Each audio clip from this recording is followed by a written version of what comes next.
This ever happened to you? One swing to make, but a million thoughts on how to make it. Golf, folks, it's an overthinker's paradise. And if you're not careful, if you're not aware of things out there on the course, all that overthinking can very quickly and very easily get in your way and completely derail you from your goals and process. That's an issue. This overthinking and constant flow of thoughts is especially damning when we're over the ball, trying to execute, trying to perform. But all those thoughts getting in the way oftentimes leads us to a lack of commitment, a lack of confidence, and more than likely, a poor outcome down the fairway. In today's video, I'm going to show you how to cut out all that overthinking, especially when you're standing over the ball and trying to perform. If you take this in, if you give it a try, if you get those reps under your belt, this could potentially transform the way you show up in not only the straightforward moments, but also the pressure-packed ones, when it feels like the round is at stake. So let's get into it. Let's check this out. Now, before we go any further, I want to very quickly introduce myself so you know who the heck this is talking to you from the other side of the screen.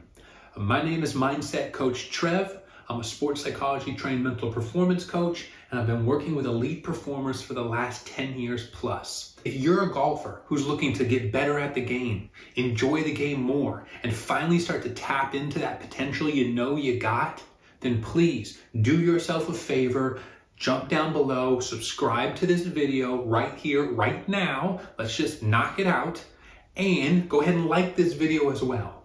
You do those two things, I'm gonna know you're bought in, I'm gonna know you're committed, and I'm gonna make sure to start sending you all the other tools, tips, and strategies I release here on YouTube.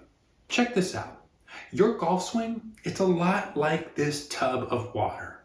Oftentimes, when you're out there on the range or out there on the course, you're constantly making tweaks and changes and revisions to your swing, right? Trying to keep it on track, trying to play the same game for all 18 holes. While sometimes this is quite positive, in a lot of cases, it's actually incredibly detrimental. And while in your heart of hearts, you're trying to get things back on track, in reality, you're only taking things further away from where you want to be. Let me explain this a little further. Here's what happens. When we're out there on the course, and all of a sudden, our swing starts to get off just a little bit. Our technique, our strategy, our game, it's not quite on center.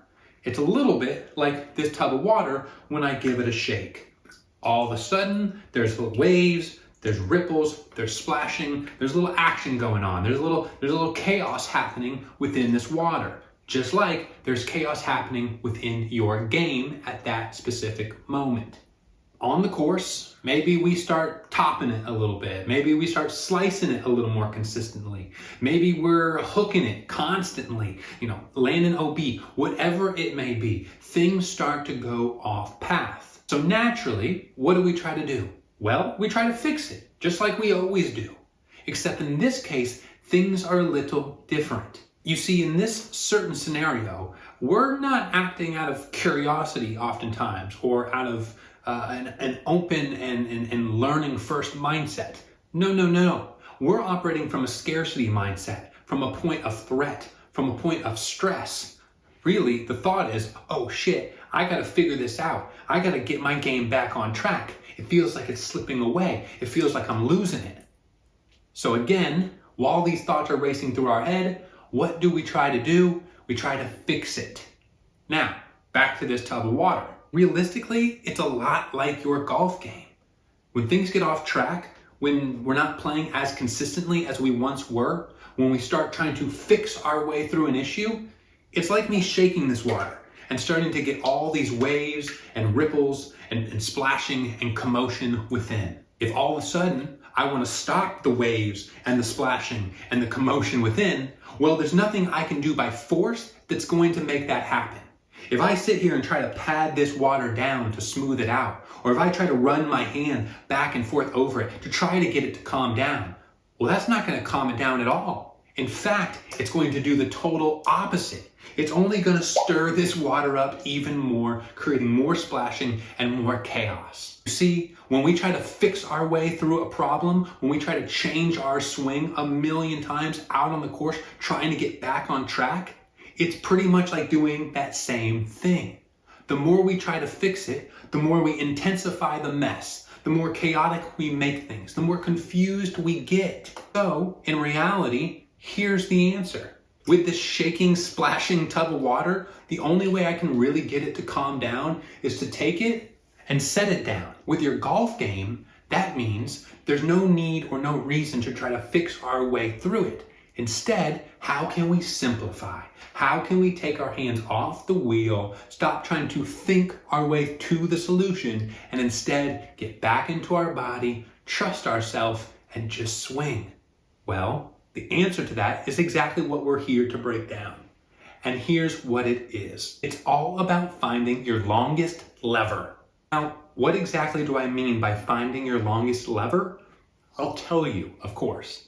You see, the basis of this idea comes from a book by Gary Keller called The One Thing. In this book, Keller is talking about our normal day-to-day life, whether that be at home, the office, with friends, whatever the environment may be. Oftentimes, when we're trying to fix situations or scenarios within those areas of our life, we end up doing so much, we just tend to make things more of a mess. Our efforts to simplify oftentimes result in just more complication, confusion, and frankly, headaches. Instead of working through this whole mess of things, Gary Keller recommends asking ourselves a simple question. That question is, what's the one thing I can do that such by doing will make everything else easier? That one thing, that one idea or action that will simplify and make everything else easier is our longest lever. It's the exact same idea here, folks. You might have also heard of the idea of the Pareto principle, right? The old 80-20. It's very similar. What's the 20% or the main aspect of our entire process that influences or creates or brings about the biggest return, right? What's that longest lever? What's got the most leverage? That's what it's all about here. That's what's going to make a complete difference in your golf game, especially when those thoughts are flooding in and you're feeling overwhelmed over the ball. Specifically on the course, for you as a golfer, what this means is taking our entire process, right? All the mechanics, strategy, techniques of making a swing and boiling it down to one simple idea, one straightforward concept.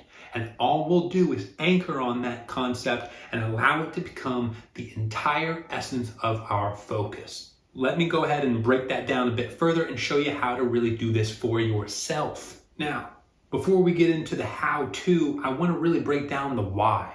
Why the heck am I standing here recommending this? Why am I preaching my sermon about what it is you need to do in these moments? Well, folks, the proof is in the pudding. I'm not making this up here. And that's what I want to break down for you. For example, think about this. From the research I could find, taking the lows and the highs and finding an average, research predicts we have somewhere around 36,000 thoughts per day. And 24 hours, 36,000 thoughts. That means, based on averages again here, during a normal round of golf, you're having close to 6,000 thoughts. I'd say on days where things aren't going so great, maybe even on days when things are going great, that number can be even higher. Per hole, that means you're having 333 thoughts. Maybe 3 shots, maybe 4, maybe 5, maybe 6, 7, 8, depending on how you're playing that day. But still, that ain't that long. 333 thoughts during just that small chunk of time. But let's not stop there, right, my friend? Let's break this down further. That means on a par 4, you're having roughly about 83 thoughts per swing. That's a lot going on for one simple, straightforward action. Now, as honestly, I think we both know, those thoughts can be pointed in endless directions. Some beneficial, some quite detrimental, right? How oftentimes are we thinking about the last hole or the last round or what that person said to us this morning, right? How oftentimes are we thinking about what's going to happen? How oftentimes are we telling ourselves what's going to happen, right? We're having a field day upstairs here, and realistically, oftentimes, 99% of it, it's not helpful. And in reality here, folks, I'm just going to be honest with you. Every one of those 6,000 thoughts that you have during a normal round, if they're not pointed towards the mission, if they're not pointed towards the objective, whether that be having fun or shooting the best round of your life, honestly, they're standing in your way. They're incredibly detrimental, right? You're making the game even harder for yourself. I say all of this to say, this is why you need a strategy. This is why we need some sort of technique responsible for dealing with those moments, right? When we're over the ball trying to execute one simple action, but 333 thoughts are trying to get in the way of that. We need something to lean on. We need that longest lever. Now let's take a look at exactly how to create that for yourself. All right, so where do we kick things off? Well, step one is you got to identify what is your personal longest lever. This, my friends, is not a one-size-fits-all discussion. It ain't a cookie cutter type of thing. Frankly, none of the work that we do, none of the conversations we will ever have are cookie cutter, right? And frankly, I'm just going to say it, any coach out there that tries to prescribe you a cookie cutter approach, frankly, ain't worth the time, ain't worth the resource or the energy. We want to make this custom to ourselves. So I need you to reflect a little bit here on your personal game, right? And answer this question. What is the singular aspect of your swing that is responsible for the biggest outcome? Said another way, what is the singular aspect of your swing that has the biggest impact on your performance? Again, it might only represent 20% of the overall process, but if you really dial in on that 20%, it oftentimes leads to about 80% of a positive outcome. What might this thing be? Please take a moment or two, pause me here if you need to, and just think about this, right? We need a genuine answer if we want this to be of any use. And while I can't prescribe you a specific longest lever to use here, because frankly, I may not know you, what I can do is at least share an example or two here of golfers I've worked with and what they've used in these situations for this specific technique. One golfer I'm currently working with has leaned on the idea of connection for his longest lever. For him, the idea of staying connected represents his entire overarching process, right? It symbolizes the true essence of what his swing is all about. So when he gets up there and stands over the ball, whether that be a short par 3 or a towering par 5, right? The mind's not going left, right, forward, backwards. It's staying centered on staying connected. We allow everything to just drift by if it doesn't have to do with staying connected. For this golfer that I'm mentioning now, and frankly, I recommend even for yourself, we want to take this a step further though. We don't just want to say it, right? We don't want to just mentally repeat it, though that is pretty great even on its own. What we really want to do is we want to embody it, right? We want to feel it. So if the idea is staying connected, we can certainly tell ourselves that, right? Stay connected, staying connected. But ultimately, we want to feel that connection within our body. And as we swing, as we approach that shot, whatever aspect of it may be, we want to really center in and feel from those toes to the top of our head, staying connected, right? We allow this to be our entire center, our entire focus. Another golfer I'm working with currently has taken a slightly different approach. She has specifically honed in on two elements that represent her main process. There's kind of two aspects to her lever. Those being balance and flow. Again, these two elements represent the 80% of positive outcomes for her process. If she just hones in on balance and flow, I can't guarantee it, but dang, we can sure recommend it, right? Good things are going to happen. Again, these two aspects represent the majority of her process and lead to the vast majority of positive outcomes. It's not about thinking about all the other details. Sure, there's an endless list. Yes, you're right. We could be thinking about our stance, our weight distribution, the wind, all these elements. I mean, it's endless, right? That's the trap. But we're letting all that go here, and we're focusing in on balance and flow. One lever, one idea. Now, I don't want to oversimplify this or make this seem like this is the only thing you're going to think about. No, right? When you're on the range, sure, tweak things, revise things, fix things, right? That's great. That's wonderful. That's the time to do it.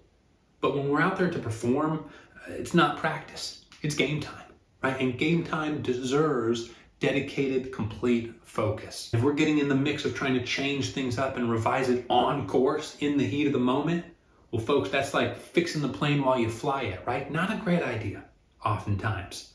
In reality, we don't have to do that.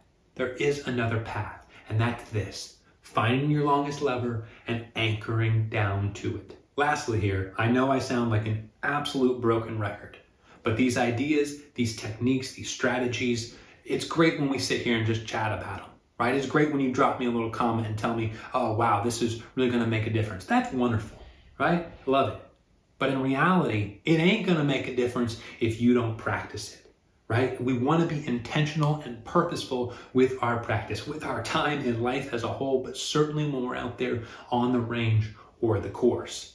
So to wrap up this video, I want to break that down for you. I want to show you a little blueprint here for how you can take this idea out onto the range, start getting those reps, start to get comfortable with it, so it really does make a difference out on the course when it counts. Obviously, now, the first thing you want to do is you want to settle in on whatever your longest lever is going to be. So whether it's something like connected, balance and flow, peanut butter and jelly, whatever the heck it needs to be, go ahead and dial that in, get it settled, and commit to something that you're willing to practice with for at least 3 to 4 weeks. Once you've dialed down on that idea, fantastic, it's time to hit the range, right? I recommend, honestly, getting some time out there by yourself, right? No distractions, nothing pulling us away from our focus here of getting some real reps in with this lever. Now, the great part here is you can mix this in with any other drill that you perform out there on the range, right? There's no certain format or structure it's got to fit into, right? It's a mental tool. And that's the great thing about mental tools is we can take them into numerous environments, frankly, on the course and even off of it. So decide what drills you're going to do, decide how you're going to practice that day, and then add this little layer right on top there.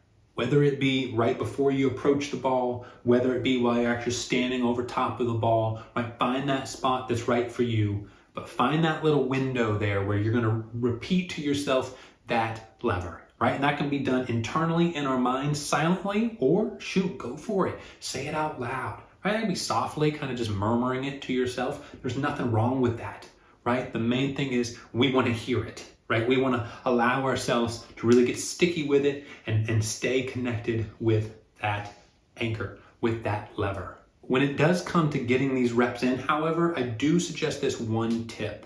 Try to set things up here in kind of definitive sets, right? Just like when you're in the gym lifting weights. When it comes to getting the reps in on this lever, I suggest something like 3 sets of 10 to 12 reps each. Get exhausted and we start to lose focus if we do this for too long. So let's be intentional. Let's shrink this container a little bit and let's have very focused practice. In between those reps, I highly recommend taking a few moments to step away from the ball, not taking any swings, allowing your mind to just drift, right? Let it lose focus, right? Let it kind of recharge its batteries there for just a second. This is a wonderful strategy out on the course and also in our range session. Now, I've been chatting for a while now about this idea, and I want to make sure you understand that I'm not just making this up. In fact, this is something that the pros use, right? This is something that elite golfers everywhere use, and you might be surprised by the example I have to share with you here. Take a look at the prime example of Mr. Rory McIlroy in the 2014 British Open played at Royal Liverpool. A great article I came across online, Rory describes for how that entire tournament he focused in on two cue words, two anchors of sorts. One for the drives, the fairway, that side of things, and one for the greens, one for while he was putting. Those two cue words Rory used, process and spot. McIlroy shared with the long shots, he just wanted to stick with his process. Make smart decisions, make good swings, don't overcomplicate things. Stick to the game plan. Spot, he said, was for my putting. He goes on to say, all I was trying to do was pick a spot on the green and roll the ball over that spot each and every time. You see, in both cases, highly complex processes, especially at the professional level, right? Especially when you're Rory McIlroy. And what did he look to do? Boil things back down. Leave it with two cue words, process and spot. Simple, straightforward, but representative of a much larger and in-depth process. See, this stuff works at all levels. So there's no reason you shouldn't at least give it a try, right? You don't have to get married to it. You don't have to love it as much as I do. But hey, at least give it a go. You're really wanting to get better at the game? Why not? Let's recap, shall we? Out there on the course, and especially when we're standing over the ball, whether it be teeing off on hole number 1 or the final putt on hole 18, it is so incredibly easy to be overwhelmed and overrun by our thoughts. In fact, per the averages, during a normal round of golf, you're having 6,000 thoughts, 333 per swing. What this means is you, just like the pros, need a way to simplify this process and anchor in on one main thing. That was the idea of that book by Gary Keller, and that's the idea I'm telling you to implement right here, right now. We call this one main thing your longest lever, right? What's one part or one idea of your overarching process that summarizes it up, that wraps it up nicely and represents the main theme? That could be an idea like connected, balance and flow, whatever you want it to be. Now, once you have that in place, fantastic. Considering the fact you watched this long, I want to reward you. Once you've got that settled in, fantastic. It's time to get out there on the range and start getting in those reps. I also know it can be a little difficult to sometimes come up with these ideas and really start to center in on a longest lever that you really vibe with. So, in order to help you out with that, I've created 8 questions that if you answer, will help you get a straightforward and crystal clear vision on what your longest lever really ought to be. You can download those 8 questions in a very beautifully designed PDF that I've created by jumping down in the description below, clicking that little link, I've spelled it out quite nicely, jumping over to my website and downloading it. And I cannot wait till we do this all again tomorrow, folks. That's all I got for today. Mindset Coach Trev outie.